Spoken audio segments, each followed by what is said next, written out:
What's going on, everyone? Omar here. So in today's video, I want to talk about spot reduction regarding fat. If you wanted to lose fat on a particular part of your body, and usually for most people, it's the midsection, the belly, the abdominal area. A lot of people choose to this spot because they want to get six-pack abs. Now, it's been a myth for I don't know how many years that people think that, oh, if I just do crunches, I'm just gonna lose weight. I'm gonna burn fat. And when they're doing crunches, they feel the burn in their abdominals and they think, oh, that's me burning fat. Let me tell you something.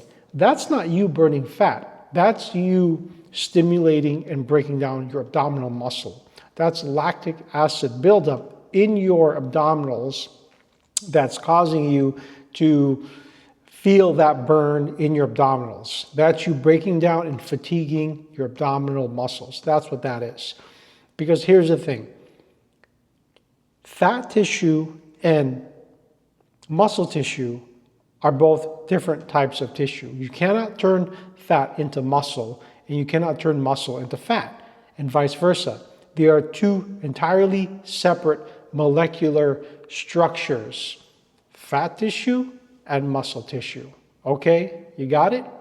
All right, so if you wanted to spot reduce, and I assume it's that you want to get six-pack abs, what you have to first do is you have to lower your overall body fat, your total body fat.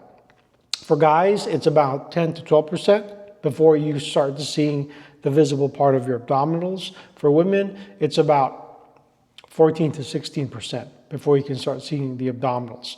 But it's not just lowering the fat alone. You have to do a little bit more than that. You actually have to exercise the muscles, your abdominal muscles. Now in your abs, you have the top part of your abs and you have the lower part of your abs, and you also have your obliques and your transverse abdominis.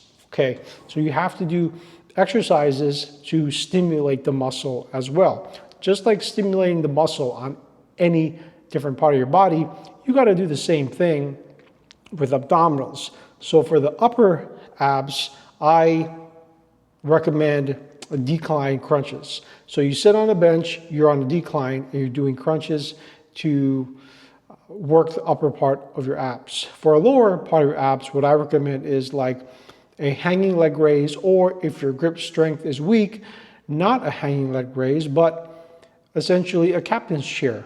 That would work as well, where you're on a captain's chair and you're being supported by your arms and your back is against the cushion, and you're doing those raises on your legs.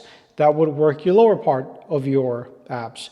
And also kneeling crunches, where you have essentially a rope, okay, up against a cable, so a cable rope, and you're doing down kneeling crunches. I would do those as well. And then if you want to really suck in your abs, what I would do is the ab vacuum, where you blow out air and then you suck in and you contract your abs and you hold it as an isometric exercise.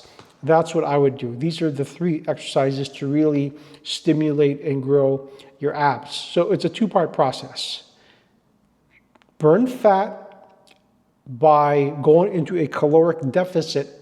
Caloric deficit by far is the most efficient way to burn fat.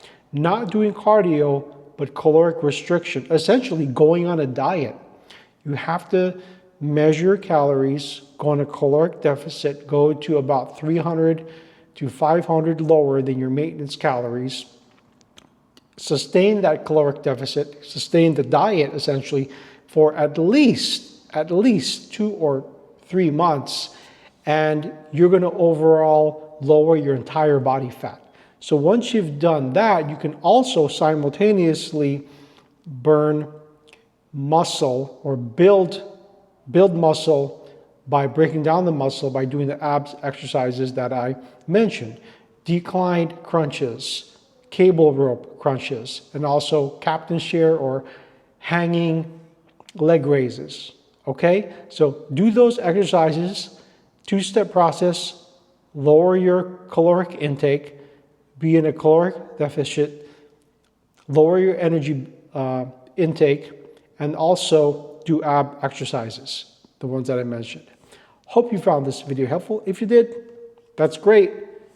Hit the like, share this video, and I'll see you guys on the next one. Bye.